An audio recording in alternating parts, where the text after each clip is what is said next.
D'entre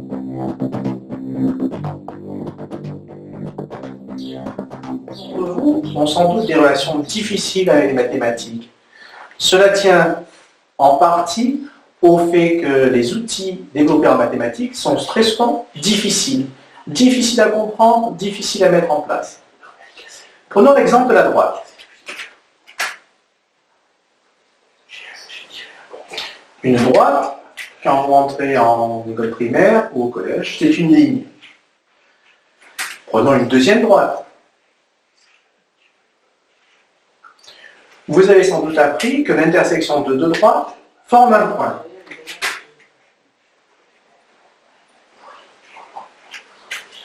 Pourtant, si on grossit la première droite,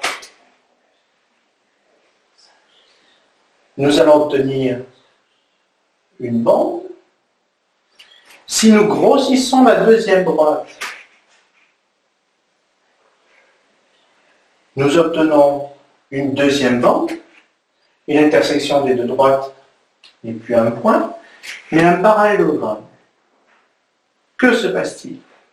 Ce sont ce type de questions qui posent de réels problèmes aux apprentissages. Donc le chapitre 4 de Nath et Phil vous explique ce qui ne va pas dans ce raisonnement. Donc Nath et Phil se retrouvent sur la plage avec ce type de problème. Qu'est-ce que c'est réellement une droite? Qu'est-ce que c'est réellement un segment? Qu'est-ce que c'est réellement un cercle? Est-ce que l'on peut représenter un vrai segment? Est-ce que l'on peut représenter réellement une droite? Beaucoup d'internautes diront qu'une droite a une longueur infinie. Bien. Mais un segment, est-ce qu'on peut réellement représenter un segment? Essayons une boîte en 3 dimensions. Une longueur, une largeur et une profondeur.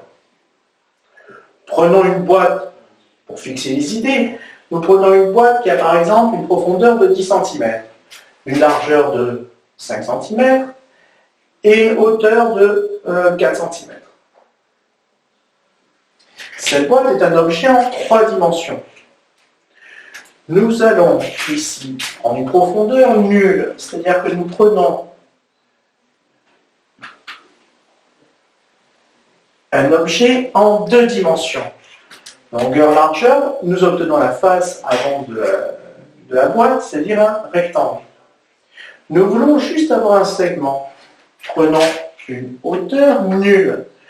Nous allons réduire ici la hauteur de ce segment pour arriver à un vrai segment. Ah bon? Un vrai segment? Est-ce que ce segment dessiné au tableau est un vrai segment? A-t-il une hauteur nulle? Évidemment non. Il a la hauteur de l'épaisseur ici du stylo. C'est-à-dire que ce que vous avez ici représenté, c'est une bande, peut-être un rectangle, mais ce n'est certainement pas le vrai segment mathématique. Le segment mathématique a une hauteur nulle. Je ne peux pas le grossir. Ne pouvant pas le grossir, je ne peux pas non plus réellement le représenter. Je ne peux pas trouver donc un segment, je ne peux pas dessiner un vrai segment, je ne peux pas dessiner un vrai cercle, je ne peux pas dessiner un vrai rectangle, je ne peux pas dessiner un vrai cercle. Personne n'a jamais vu les objets mathématiques. Nous ne faisons que des approximations, des représentations. Pourtant, à partir de ces objets qui ne sont pas représentables, nous allons pouvoir faire évidemment des exercices de mathématiques, des exercices de logique, mais aussi des exercices qui permettent de construire des immeubles, des applications dans le monde physique. Personne ne sait réellement pourquoi les mathématiques, ces représentations donc, qui sont impossibles, arrivent à aussi bien traduire le réel. Nous vous remercions de votre attention. À bientôt.